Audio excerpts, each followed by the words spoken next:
tardes. Estamos en su espacio Economía al Día. ¿Qué tal, Nessie? ¿Cómo estás? Yo estoy bien y espero que tú también lo estés. Bueno, yo estoy mejor que la situación internacional. Que está bien delicada. Tú sabes, porque parece que el presidente Trump pensaba hacer una intervención rápida, pero parece que no le ha salido tan rápido. Bueno, el tío Sam está dando latigazos a diestra y siniestra, como es costumbre, solo que ahora nos enteramos de mayores situaciones debido a los medios que hay, a la tecnología de los medios, que usted puede decir una cosa, pero un vídeo le desmiente y le informa verdaderamente a la población lo que está aconteciendo. Como pasó con la escuela de niñas en Irán, ¿no? Y parece que hubo algo así de tétrico en Gaza ayer o antes de ayer, ¿no? Pero eso es un tema que está afectando sensiblemente a la economía o que se espera que la afecte de manera que todavía no se puede predecir. Mientras tanto, los precios del petróleo están subiendo y aquí suben las alarmas. Sí, pero fíjate, Carmen, que una se pone a pensar en la necesidad que existe de la tolerancia y la comprensión en las relaciones de los países. Usted no tiene derecho a apoderarse de lo que no le corresponde dentro de su demarcación. Bueno, eso es según las leyes. Según las leyes. La ley del más fuerte, Nessie, que es el que está Pero primando. es que la humanidad a estas alturas no puede funcionar con esa visión. No, hay que rebelarse de esos poderes. No debe, pero puede y lo está demostrando. Entonces lo que estamos viendo es el costo de que exista lo que se llama imperialismo.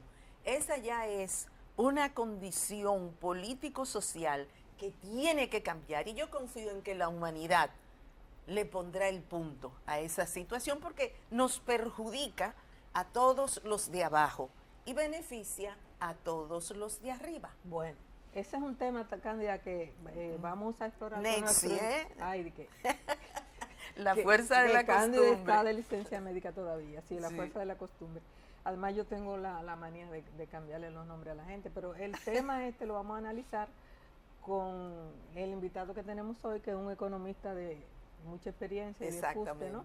Con el que vamos a tratar y otros temas. Y ¿no? un hombre de visión política bien precisa también. Sí, se trata del economista Rafael Espinal, con quien vamos a estar analizando los temas que están ahora mismo en la actualidad. ¿Qué tal? ¿Cómo está, licenciado? Bueno, muy bueno estar aquí en este programa con Nexi y Carmen, lamentando que Cándida no esté, pero bueno, está Nexi que nos refresca De entonces piche, tapón. de piche.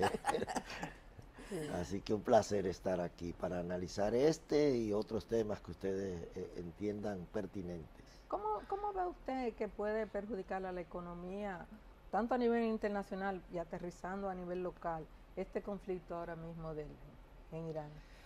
Bueno, lo que debería esperarse es que no dure mucho tiempo, porque como decía Bernardo Vega, eso podría ser un desbarajuste, que usaba esa palabra para la economía dominicana, porque la economía dominicana, al ser una economía abierta hacia el exterior, tanto en turismo como en remesas, como en las exportaciones de zona franca, es también abierta a la importación de petróleo, básicamente, y combustibles derivados, y de productos en general. Que somos un país pequeño, pero con una sed insaciable de combustibles, ¿no? Claro, y además con un sistema de transporte ineficiente, donde todo el mundo tiene que tener auto propio, donde los sistemas de transporte no son económicos, son de alto consumo de combustible, no tenemos un sistema eléctrico eficiente, sino que todavía depende en gran medida una parte de la producción de derivados de petróleo. Entonces un país con tanta vulnerabilidad a los precios internacionales de petróleo, en medio de un conflicto donde se pone en riesgo la estabilidad de precios a nivel mundial, y no solo del petróleo, sino en consecuencia de los sustitutos del petróleo, porque en economía cuando sube el precio de un bien, el bien sustituto tiende a crecer de precio porque se traslada demanda de petróleo a gas, por ejemplo, y el gas en la República Dominicana también es un fuerte componente de la matriz energética. De manera que hay un riesgo de que esta situación se prolongue. Por ejemplo, los Estados Unidos han dado un permiso, un waiver, como dicen, una licencia para que se pueda comprar combustible de Rusia, derivado, pero los europeos se oponen y los europeos dicen que eso es flexibilizar las sanciones a Rusia cuando el conflicto de Ucrania no está resuelto. Exacto. Entonces, ya eso Europa... es lo interesante de esta crisis, que ha puesto a todo el mundo en jaque y a mostrar el refajo. Claro, a ver lo que hay detrás de cada uno de estos conflictos. Y a mostrar los intereses particulares de cada uno de los componentes del panorama económico mundial. Los europeos tienen su conflicto en Ucrania. Los norteamericanos, al atacar Irán, crean una situación de alguna manera de justificación a Rusia. Y de cambiar el foco también. Y cambia el foco europeo hacia el Medio Oriente. De manera que es una situación muy compleja que, de prolongarse, en el caso dominicano, puede desestabilizar la inflación, o sea, los precios, los precios internos, porque aquí todo depende en gran medida del petróleo, del combustible. El déficit, ¿no? También. Sí. Puede aumentar el déficit, obviamente, porque el subsidio eléctrico aumenta al tener mayores precios de generación eléctrica y las distribuidoras tener que pagar un sobreprecio producto del precio del petróleo. El turismo sufre. Yo esta mañana, hablando con mi hija que vive en España y que quiere venir en diciembre, me llamó y me dice: papi, mira, si vas a comprar el pasaje para que yo vaya en diciembre, cómpralo inmediatamente porque están subiendo de precio rápidamente. Sí. Y ya yo sé que saliendo de este programa o en el curso de la semana que viene, tengo que comprar ese pasaje porque la expectativa es que los pasajes suben de precio. Si suben de precio, baja el turismo. Claro. Obviamente, porque se encarece viajar a la República Dominicana. Pero además el propio conflicto crea inseguridad a nivel de los viajes internacionales, sobre todo sabiendo que las respuestas muchas veces del mundo árabe chiita, sobre todo, es el terrorismo. Así es. Entonces eso crea expectativas negativas. Crea ansiedad también a la gente que tiene expectativas para viajar. Claro. Licenciado Espinal, ¿qué previsiones usted considera que puede ir tomando el gobierno dominicano para aminorar el efecto de esa crisis de prolongarse y afectar la economía nacional? Bueno, mira, el gobierno dominicano, toda medida de carácter económico que debería tomar, le genera una situación política que el gobierno va a evaluar probablemente. De mi parte, yo creo que el gobierno tiene que considerar una política de austeridad más estricta en los próximos meses. Defíname eso. Bueno, una política de austeridad quiere decir que el gobierno tiene muchos subsidios. Bueno. El gobierno tiene muchos subsidios, mucho gasto corriente, muchas compras de bienes y servicios, incluyendo compras, por ejemplo, de publicidad, compras del mismo subsidio eléctrico. Yo creo que el gobierno tiene que ser, incluso si este precio del petróleo sigue en aumento. Ya va por $100. Ya va por $100 y se espera que deba subir a la próxima semana a $120. Eso es insostenible. El gobierno de Leonel Fernández en los años 2009, 2007 al 2009, cuando el precio se disparó a $100 o más, tenía el financiamiento de Venezuela, del acuerdo Petrocaribe. Exacto. Yo trabajé con Vicente Bengoa en el Ministerio de Hacienda y trabajé en el programa de Petrocaribe. Y en ese momento eso era una especie de, digamos, de almohada, de colchón para los precios del petróleo, porque se facturaban 100, pero el gobierno pagaba 50 y los otros lo tomaba 25 años. Y a tasa baja. Y a tasa de un 1%, sí, que es una tasa prácticamente subsidiada que Exacto. tenía el Así gobierno es. de Chávez. Ahora esas condiciones No no existe. existen. No existen. ¿no? De manera que una factura eléctrica, una factura de combustible, de petróleo, a más de $100 el barril, obligará al gobierno a aumentar los precios de los combustibles. Así es. Cuando subieron hace 2 o 3 años, el gobierno mantuvo los precios, Exacto. mantuvo los precios de los combustibles. No lo bajó cuando bajó el petróleo. Lo subsidiaba. Lo subsidió. Sí, pero el petróleo llegó un momento en que bajó bastante y el gobierno mantuvo el precio mantuvo alto. los precios para recuperar los subsidios que había dado cuando el precio estaba por encima de la, digamos, de la franja que el gobierno estableció como límite para subsidiar o no. Entonces lo mantuvo porque ese subsidio el gobierno lo hace a través de refinerías de petróleo. Es decir, la refinería le paga el precio del combustible por debajo. Y refinería que está financiando en esos casos al gobierno. Pero eso es insostenible a largo plazo. De manera que el gobierno se verá, para mí, en la necesidad de ir ajustando los precios de los combustibles en la medida en que sube el precio del petróleo. Sea una medida impopular o no, yo creo que la población comprendería que hay una situación especial a nivel mundial y que es inevitable que suban los precios de los combustibles y el precio del petróleo se mantiene. Bueno, un aumento del precio de los combustibles, claramente va a afectar el bolsillo de los consumidores, pero también afecta el sector productivo. ¿De qué impacto usted le ve a esta posibilidad de que los combustibles tengan que ser aumentados? No, si los precios de los combustibles y el precio del petróleo en consecuencia se mantiene sobre los $100 o cercano a los $100 el barril, indudablemente va a generar un proceso inflacionario.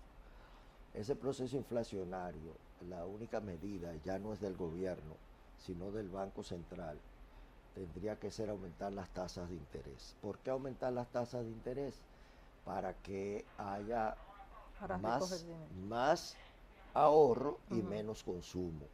Y eso es una política que afectaría el nivel de crecimiento de la economía. De manera que un aumento del precio del petróleo sostenidamente tiene efectos inflacionarios. Claro. Aumenta el déficit fiscal, genera una situación de baja del crecimiento de la economía porque hay que aumentar las tasas de interés.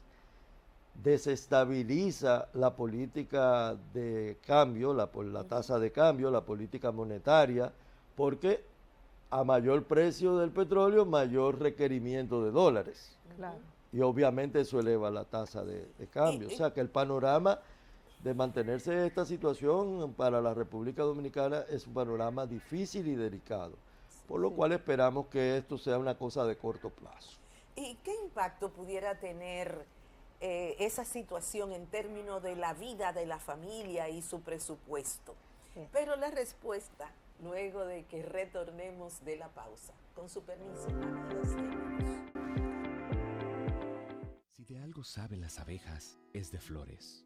Hay de todo tipo y para todos los momentos. Lo importante no es solo su color, tamaño o forma, sino lo que hace sentir cada una.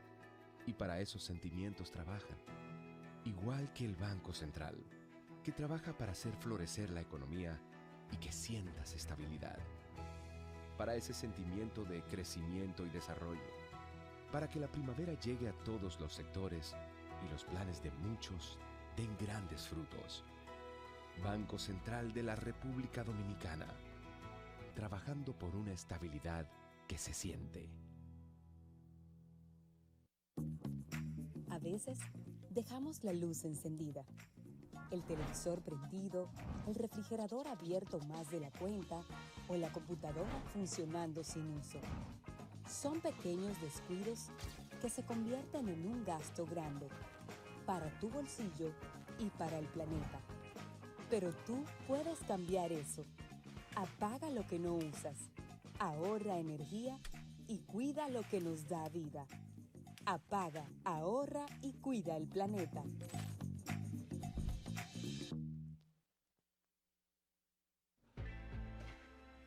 Esto es mío. Claro que yo puedo. En mi proyecto somos curiosos. Valiente, luchador y soñador. Hay que soñar en grande. Y yo sueño con lo más grande. Si hablamos de honestidad, vayan y pregunten. Porque yo soy honesta de verdad. Nunca dejo de pensar en lo demás. Así soy yo. Así soy. Porque yo soy de aquí. De aquí. Y por eso yo soy invencible. Cuando los dominicanos creemos en nosotros mismos, somos invencibles. Lo sabemos porque somos Banreservas, el banco de todos los dominicanos.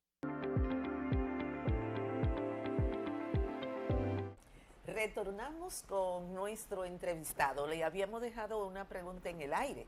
Y es qué previsiones también tiene que tomar la población, la familia dominicana, en perspectiva de que sus ingresos pudieran aminorar. Sí, déjame hacer una puntualización. Usted hablaba de que se subirían las tasas de interés como una forma de aumentar el ahorro, pero la capacidad de ahorro en este país la tiene un porcentaje pequeño de la población, ¿no? Uh-huh. El resto le da brega concluir el mes con los ingresos que tiene.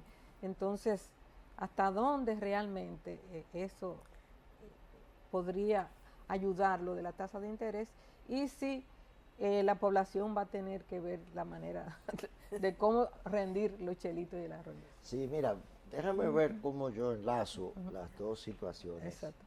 Cuando yo explicaba lo de la tasa de interés y el ahorro, y voy a empezar por ahí para caer en la familia dominicana, me refería a lo siguiente: entre la tasa de interés y el dólar hay una vinculación muy estrecha. Sí. Las empresas ahorran cuando venden el dinero en dólares o en pesos. Cuando el Banco Central sube la tasa de interés en pesos, las empresas prefieren mantener el dinero en pesos y le quitan presión al dólar. Sí. Entonces, cuando hablo del ahorro, me refiero a ese ahorro básicamente de la cotidianidad de las empresas. Yo te voy a poner un ejemplo. Sí, porque la población no tiene mucho. No, la población no tiene mucho que ahorrar, pero el supermercado, cualquiera de los supermercados que hoy vendió millones, esas cadenas venden diariamente millones, colocan esos millones en dólares para su reposición de inventarios o en pesos para los gastos locales. Si sienten que hay una alta tasa de interés en pesos, pues dejan una parte mayor en pesos y menos en dólares para ir convirtiéndolo. Entonces, te pongo los supermercados porque la gente sabe cuánto vende un supermercado diariamente, pero las gasolineras venden en efectivo millones diariamente. Esas cadenas de gasolineras que son del mismo tipo de producto, ¿no? Esas gasolineras ahorran en pesos, en dólares. Cuando el Banco Central sube la tasa de interés, mantienen el ahorro en pesos. Ese es el juego. Ahora, en la familia, eso no ocurre porque la familia, primero, no tiene suficiente ahorro. Segundo, no está en ese juego de cuánto sube el dólar o cuánto baja, si los ahorritos que tiene. Cuánto sube el arroz y cuánto sube la habichuela. y ya comienzan los supermercados a convertirse en la casa del terror. Entonces, en la familia dominicana, lo que sí es importante en estos programas, y yo siempre lo digo, independientemente del nivel de ingreso que tiene una familia, nosotros los dominicanos hemos creado un hábito de consumo importado de los Estados Unidos, que es una sociedad de consumo, que gastamos todo el dinero en consumo, y si nos sobra algo, pues también lo consumimos en vez de ahorrar, es decir, para el futuro. Nosotros somos unos consumidores casi compulsivos. Así es. Y lo digo porque estos programas los ven muchas familias. Y en una Por situación... eso la pregunta, porque la finalidad también de este espacio es educar. Claro, entonces la familia dominicana, cuando va a los supermercados o cuando va al colmado, tiene que buscar precios. En estos momentos de crisis, buscar precios.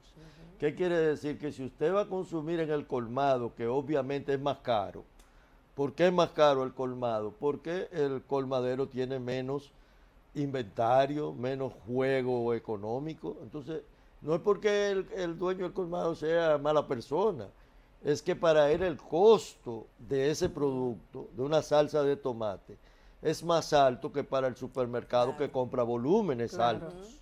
Él le compra a un suplidor que también tiene un precio que tiene que ganar. Así es. Pero el supermercado compra en la fábrica directamente. Entonces, tiene que saber consumir, aprender a consumir, no dejar que los productos se le dañen en la casa, los vegetales, sino tener la capacidad de manejarse en un momento en que probablemente la inflación se va a sentir, disminuir los gastos innecesarios de viajes. Por ejemplo, el dominicano es fantástico para irse de viaje, ya sea internamente de vacaciones a Punta Cana o a Jarabacoa o a un... Ahora se van a Roma y a Madrid. Sí, no, como a semanas a Roma o a Madrid o a los Estados Unidos, las clases medias. Claro. Pero en la población más pobre, por ejemplo, ahora viene Semana Santa.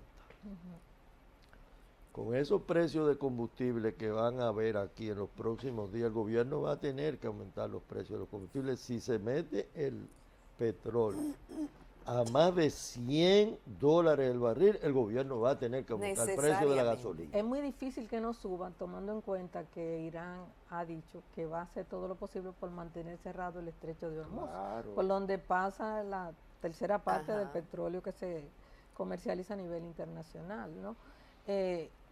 Y se habla de que la situación podría mejorar si el conflicto dura poco. Pero esta situación, Irán ha demostrado que no está en la disposición de que el conflicto termine tampoco, de ser arrasado. Sí, todo indica que esto se va a prolongar, que va a haber un incremento del precio del petróleo sostenido por lo menos por varios meses. Sí, ¿usted cree que eso va a obligar al gobierno a replantearse los numeritos para este año? Sí, eso obligatoriamente. El gobierno tiene que replantearse los números del subsidio eléctrico, obligatoriamente. Tiene que replantearse la posibilidad de abrir lo que hasta ahora es el congelamiento de los precios de los combustibles al ciudadano común. Va a tener que ajustar las expectativas de crecimiento y en consecuencia el déficit fiscal. Es decir, en los próximos, de esto continuar, y estamos en el primer trimestre del año. El segundo trimestre del año debe empezar con un replanteamiento de la política monetaria del Banco Central, que ha mantenido la tasa de interés congelada en los últimos meses, del replanteamiento del gasto público, y probablemente ya a mediados de año, de sostenerse la situación, el gobierno va a tener que hacer una reestructuración del presupuesto y someterla al Congreso, lo que llaman el presupuesto modificado. ¿Usted cree que ya eso de que el país va a recuperar la senda del crecimiento que ha mantenido siempre cercano al 5, que se esperaba que este año se recuperara después de los malos resultados del año pasado, que eso no va a pasar? Mira, si nosotros superamos una crisis prolongada y mantenemos un crecimiento, aún un crecimiento de un 2%, la República Dominicana sale airosa de la situación. Yo tengo mucha confianza en la estructura productiva dominicana, a pesar de que muchos economistas, colegas míos, a veces tienen un espíritu pesimista, negativo. Yo confío mucho en la estructura económica y político-social dominicana. Yo entiendo que todavía, a pesar de una crisis, la economía dominicana es atractivo de inversión extranjera, que el turismo puede ser que no se mantenga en los niveles en que ha ido creciendo en los últimos años, pero mantendrá una, digamos, un crecimiento, una actividad importante. Los dominicanos en el exterior siempre, a pesar de las crisis, van a enviar dólares a sus familiares y más en momentos en que la situación apriete en el país, de manera que aunque sí, para ellos también Le está apretando. a ellos también le va a apretar, pero obviamente en los Estados Unidos, a pesar de la crisis inflacionaria, se mantiene el empleo. Una de las cosas que el presidente Trump puede enarbolar es que la actividad económica en los Estados Unidos no ha caído. Hay que ver ahora cuál será el resultado de esta crisis. No, y de la prolongación del cierre de la economía ya con la falta de aprobación de los presupuestos. Del Congreso, Sí, pero del Congreso. el empleo en los Estados Unidos está hasta ahora estable. Lo que no tan estable son los precios. Lo que no está estable son los precios. Y eso obviamente también afecta disgusta a la población. No, y afecta a las y remesas. afecta a las afecta a las remesas, remesas. Sí, sí. porque tienen que dedicar más dinero al consumo de su propia familia. Ahora, licenciado Espinal, el hecho de que las cuestiones fundamentales de nuestra economía estén en sectores privados, en manos privadas, pudiera representar un obstáculo para las intenciones que pueda proponerse el gobierno al tener que reorientar las proyecciones para este año. Perdón, un sector privado que en muchos de los sectores más importantes está En la fuertemente energía. subsidiado. Exactamente. Mira, la economía dominicana tiene debilidades y tiene fortalezas. Una de las debilidades que tiene es que en gran medida una parte de nuestro sector privado depende mucho del gobierno. Y una economía desarrollada tiene un sector privado que no depende de las políticas públicas. Aquí el sector privado todavía está muy dependiente de un gobierno paternalista, un gobierno que subsidia, un gobierno que hace compras gubernamentales que favorecen a determinados sectores económicos. Eso obviamente es una gran debilidad. Una fortaleza que tiene la economía dominicana es que, por ejemplo, nosotros, y lo vimos en la pandemia, tenemos un sector agrícola que produce Que trabaja. alimentos. Que se puede ver afectado ahora con lo del petróleo. Se Sí. puede ver afectado, obviamente se puede ver afectado, pero que es una economía que consume todavía plátano, yuca, huevos locales, que en la pandemia se notó que podíamos subsistir a pesar del cierre de la economía mundial. Exacto. Eso es una cosa favorable. Otra cosa favorable es que el dominicano es emprendedor. El dominicano simple, si no pica piedra, se la busca, como dicen, ¿no? Es emprendedor, es trabajador, y en una situación como la que pueda presentarse, siempre la iniciativa de las pequeñas empresas, las microempresas, que se ven afectadas, pero que tienen que subsistir. O sea, tienen que subsistir, y como tienen que subsistir, tienen que mantenerse esforzándose por lograr algún grado de producción, ya sea la gente que produce tabaco en el Cibao, ya sea los productores de productos, digamos, de consumo popular, como son Ñame, ñame, auyama, auyama. berenjenas. Incluso los trabajadores que son carpinteros. En la pandemia, la gente lo que hacía era que como no tenía mucho en qué gastar en la calle, entonces arreglaba una mesa, arreglaba la casa, las puertas, pintaba. Entonces, no es que estemos en una crisis de la naturaleza que tuvimos en el 2020 y 2021, pero evidentemente la situación del sector privado debería ser tratar de ajustarse a la situación de crisis internacional. Lo van a hacer todos los países del mundo y creo que en el caso nuestro es una oportunidad para desarrollar el sector interno dominicano, productor interno. Sí. Además de por los problemas que estamos hablando ahora con la coyuntura internacional actual, la economía dominicana tiene una serie de problemas que vienen desde mucho tiempo, ¿no? Y de lo que se ha hablado de la necesidad de hacer reformas estructurales. Desde que yo estoy trabajando en el área de la economía, en el periodismo, estoy oyendo hablar de los mismos problemas y de las mismas necesidades, ¿no? A mí me gustaría saber, según su criterio, ¿cuáles son realmente los principales problemas estructurales que tiene la economía dominicana y de qué manera se podría afrontar? Bueno, el problema estructural más importante que tiene la economía dominicana es el problema fiscal y por otro lado el problema eléctrico. Son los dos problemas serios que tenemos en la economía dominicana. Un gobierno que tiene que subsidiar a un sector eléctrico con más de 100.000 millones de pesos. Bueno, pero lo mejor sería que eso fuera propiedad del Estado. Pero mejoramos un poco y hemos vuelto para atrás con eso del sector eléctrico. Hemos vuelto atrás, incluso. Y de manera peligrosa. Y es que no se le da seguimiento, no hay... ¿Qué es lo que ha pasado? Ahora mismo de que hay una crisis. Oye, hemos vuelto atrás en un momento en que los precios del petróleo están fluctuando como están. Es insostenible. O sea, nosotros subsidiamos al sector eléctrico, el gobierno, con más de 100.000 millones en momentos que los precios estaban bajos, relativamente. Exacto. Imagínate si los precios se duplican. Si estamos hablando de subsidio, estaríamos hablando de 200.000 millones de pesos, lo que es imposible. Eso es un problema estructural, serio de la matriz eléctrica dominicana y la distribución. ¿Y qué se puede hacer ahí? Además de mejorar la eficiencia. Hay muchas opciones. Yo no me atrevo a decir qué debemos hacer. Se necesita inversión para recuperar redes, para construir plantas y ese tipo de cosas.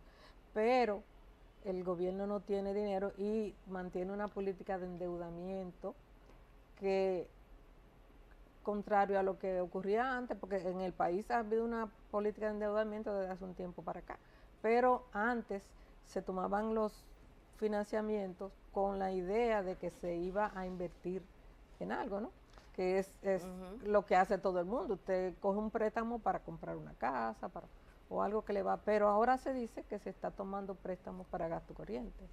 ¿Hasta dónde eso puede Mira, ser lo cierto? primero que, si yo tuviese que hacer una sugerencia al gobierno sobre el caso del sector eléctrico, lo primero que el gobierno debería hacer es poner en venta el 40% de las acciones de Punta Catalina y no ponérsela en venta a un grupo privado, a dos grupos privados, sino a través de los fondos de pensiones, los fondos de pensiones que son los ciudadanos. Esa era una idea original de Punta Catalina. Esa era una idea y obviamente el gobierno tiene ahí un capital, un capital importante que puede poner en venta no solamente a través de los fondos de pensiones, sino a través de ciudadanos que quieran comprar acciones en un mercado de valores donde se venden acciones y que esas acciones tengan límites de concentración para que no vengan dos grupos económicos a apoderarse de Punta Catalina. Y a manejar la cosa como quieran. Claro, que mantenga como hasta ahora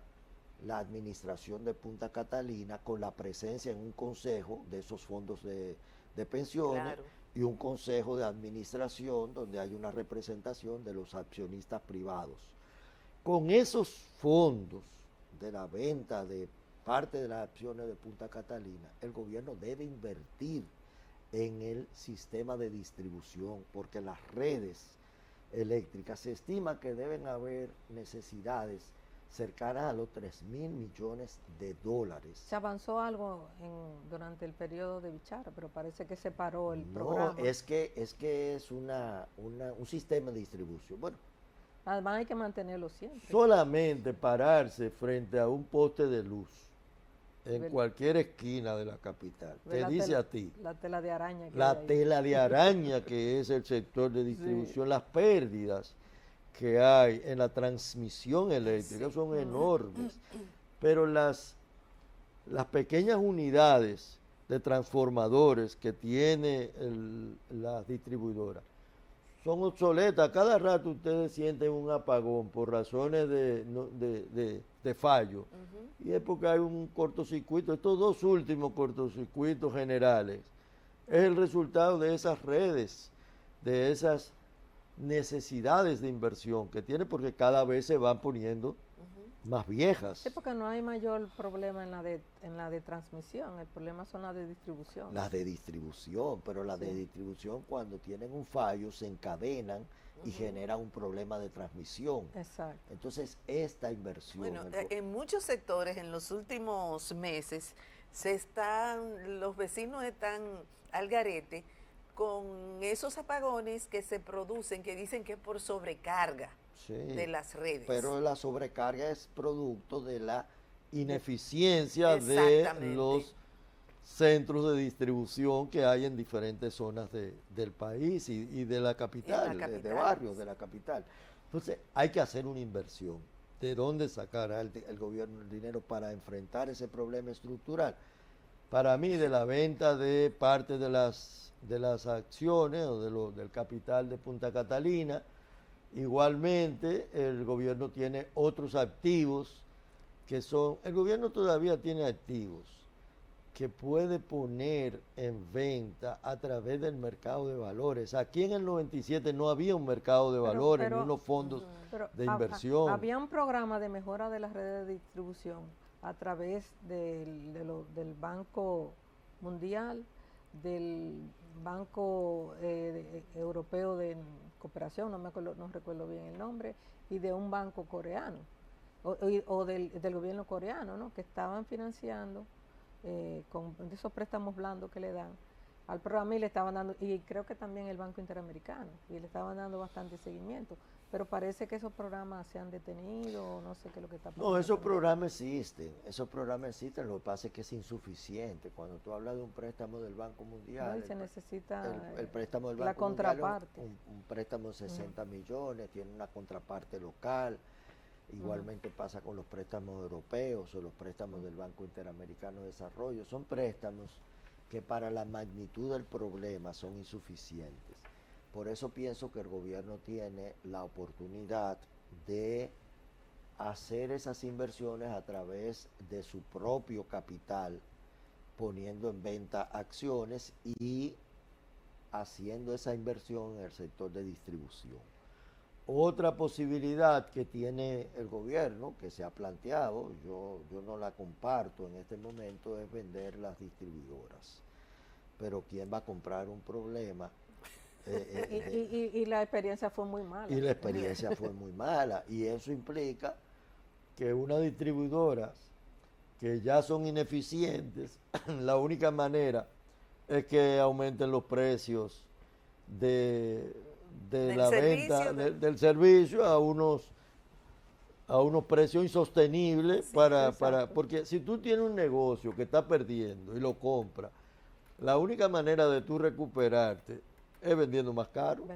Así es. Sí, y eso no es posible. Realmente estamos en una situación delicada, donde incluso los fondos del Sistema Dominicano de Seguridad Social y del Sistema de Pensiones en sentido general están de banco en banco.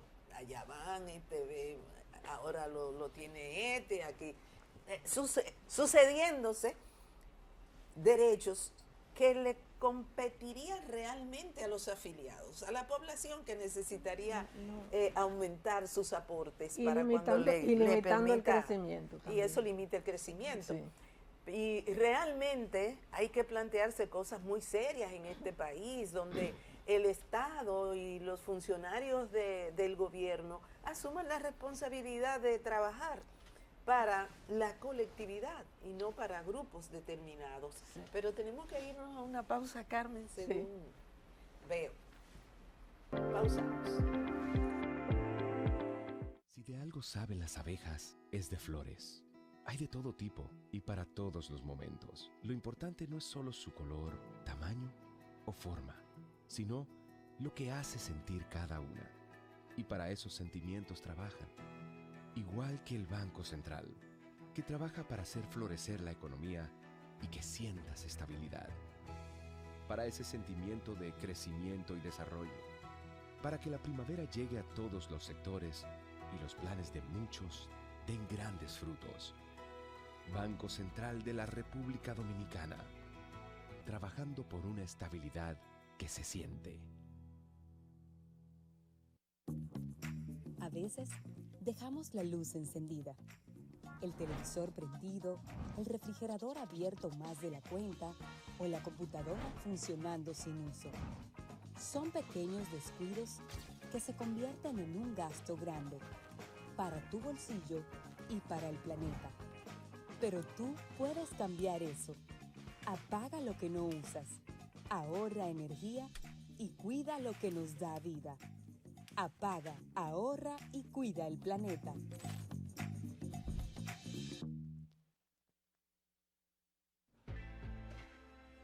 Esto es mío, esto es mío. Claro que yo puedo. En mi proyecto somos curiosos. Valiente, luchador y soñador. Hay que soñar en grande. Y yo sueño con lo más grande. Si hablamos de honestidad, vayan y pregunten. Porque yo soy honesta de verdad. Nunca dejo de pensar en lo demás. Así soy yo. Así soy. Porque yo soy de aquí. De aquí. Y por eso yo soy invencible. Cuando los dominicanos creemos en nosotros mismos, somos invencibles. Lo sabemos porque somos Banreservas, el banco de todos los dominicanos.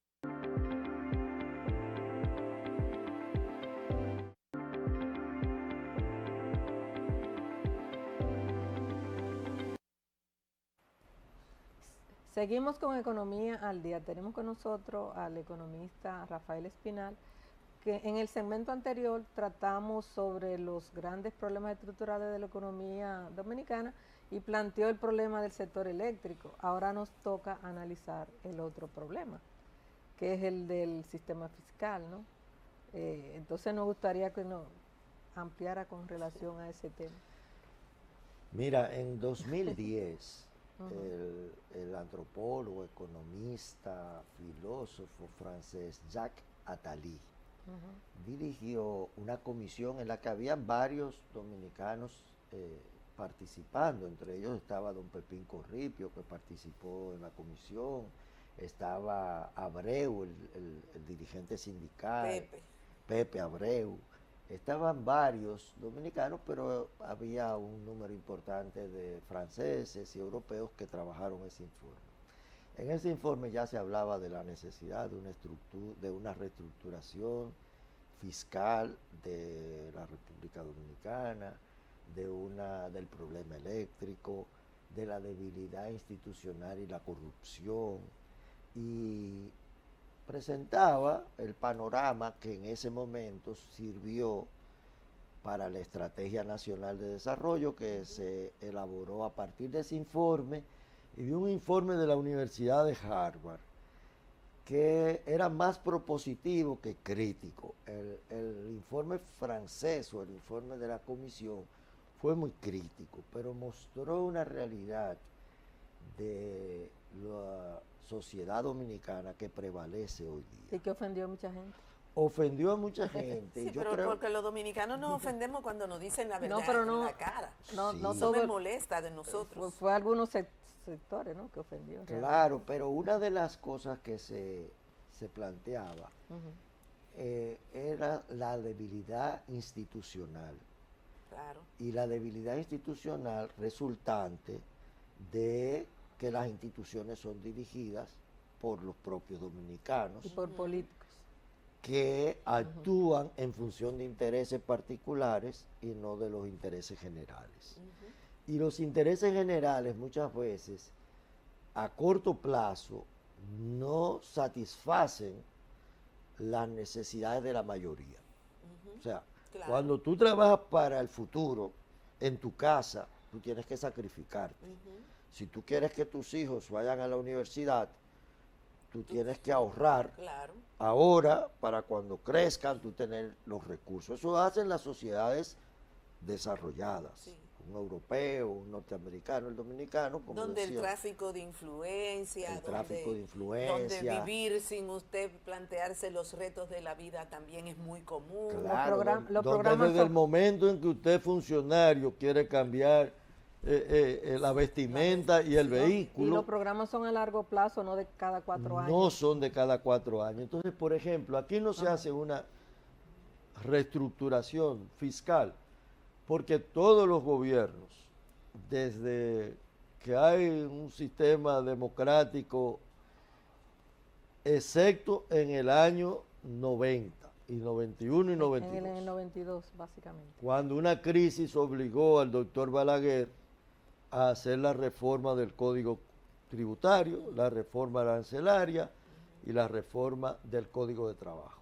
Desde esos 3 códigos estamos hablando de modificar la estructura fiscal, de modificar el Código de Trabajo, y los aranceles se modificaron porque se firmó el DERECAFTA, y si no se firmaba el DERECAFTA, Siguen igual. las exportaciones de zona franca se caían hacia los Estados Unidos, y entonces el DERECAFTA obligó a la República Dominicana a modificar su y el EPA estructura con Europa. comercial. ¿Ah? Y el EPA con Europa. Y el EPA con Europa, que obligó a la República Dominicana a modificar sus aranceles con Europa, porque si no los europeos no le iban a mantener la cooperación.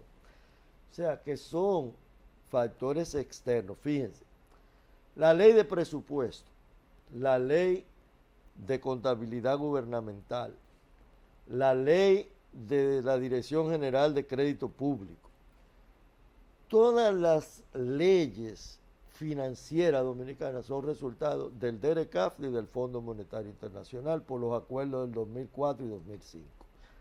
La hizo el gobierno del presidente Fernández, la aprobó el Congreso, pero no porque el presidente Fernández tuviera el espíritu de la reestructuración, Sino por la crisis es que heredó. era una imposición mundial que tenía la obligación de establecer un nuevo sistema financiero para que el DERECAFTA fuera aceptado.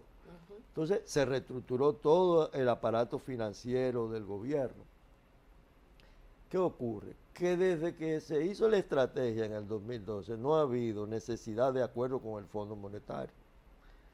No ha habido necesidad de acuerdo con el DERECAFTA. El gobierno del 12 para acá, o los gobiernos del 12 para acá, no están obligados a actuar en consecuencia mirando el largo plazo. Entonces se han mantenido en el corto plazo, en aquello que políticamente es beneficioso para mantenerse en el poder. Que no le genere mucho ruido. Eso es una falla. Que no le genere un conflicto con los sectores económicos, Claro. porque una reforma fiscal te va a enfrentar con sectores Con lo que económicos, financian la campaña. que además no solamente financian la campaña, sino que si tú lo haces, financian al contrario. Exacto. Entonces, financian al contrario que está en el gobierno. Exacto. Entonces, los sectores populares que creen entonces que el gobierno le está poniendo una carga y le quita popularidad. Entonces, nadie quiere hacer una reforma fiscal. ¿Y cuáles serían los puntos básicos de una reforma fiscal aquí en el país? Mira, lo primero es que aquí hay una reforma fiscal que tiene que hacerse para cambiar la estructura del impuesto sobre la renta. Ay, sí. El impuesto sobre la renta aquí tiene unos topes donde tú vives en Holanda, para decirte un caso de un holandés, y si un holandés gana los millones de dólares que ganan algunos sectores económicos o algunas personas en República Dominicana, paga un 40% de impuestos sobre la renta. Y eso aquí, o sea, el tope aquí es 25 de la franja máxima. Pero en Holanda se lo devuelven en servicios. Se lo devuelven en servicio Aquí no. porque el gobierno tiene la estructura institucional que no tiene la República Dominicana. Lo otro es, las tasas del ITEVI del 18 generalizadas son el resultado de las políticas neoliberales de los 90, donde Nex y yo y tú somos iguales y pagamos iguales el que Pepón 18 Corripio. y somos iguales que cualquier empresario, ¿verdad? Él paga el 18, yo pago el 18. Exacto. Entonces hay que tener tasas diferenciadas según el Claro. consumo, es decir, los productos de primera necesidad que hoy están exonerados, pero hay productos de primera necesidad que pagan un 18. Sí. Entonces eso debería bajarse y dejar el 18 o más para aquellos productos que consumen La gente que puede. la gente que puede. Pero también eso tiene que ver con la ineficiencia a la hora de evitar que las tasas diferenciadas sean utilizadas para otras cosas. Pero las tasas diferenciadas con los sistemas informáticos, los sistemas de software que hay ahora, se pueden controlar tasas diferenciadas según los productos y según y las tasas, por ejemplo, de impuestos sobre la renta. No es posible que un salón de belleza, de donde vino Carmen esta mañana, ¿verdad? Sí. Entonces, un salón de belleza que gana poco pague un 27% de impuestos sobre la renta. Bueno, Eso es no es una posible, o MIPYME, sea, la pobre. la hunde a esa MIPYME, o sea. Entre eso y la luz. Ahora, que como decía Nexi, que el sector financiero, que aquí está reciclando dinero de las AFP para colocarlo en fondos de pensión, en bolsas de valores, y están jugando con mover el dinero, que paguen su 27, Claro. pero que no lo pague un colmadero, que ese colmadero, para él formalizarse y poder pagar los impuestos, no le pueden plantear una tasa del 27%. Entonces la reforma tiene que hacerse para cambiar el modelo neoliberal de los 90, que establecía que las tasas eran únicas para todos los consumidores y para todos los productores. Ahora, lo que El tiempo se acabó. reencauzar esta economía exige, demanda la existencia de una mente maestra, que debería ser la del gobierno de turno que haya, para reorientarnos apropiadamente y fortalecer el crecimiento económico de la República Dominicana, ¿no? Pero Mira, ya los economistas tienen todo, incluyendo el actual ministro de Hacienda y otros que están en la oposición, tienen más o menos lo que debe hacerse. El problema es político. exacto, Ya. pero el tiempo se acabó. Así El que tiempo se acabó y nos vamos. sí, le agradecemos mucho su participación, muy interesante todo. Mientras nosotros nos tenemos que retirar y volvemos el próximo sábado a otro espacio de Economía al Día. Hasta entonces.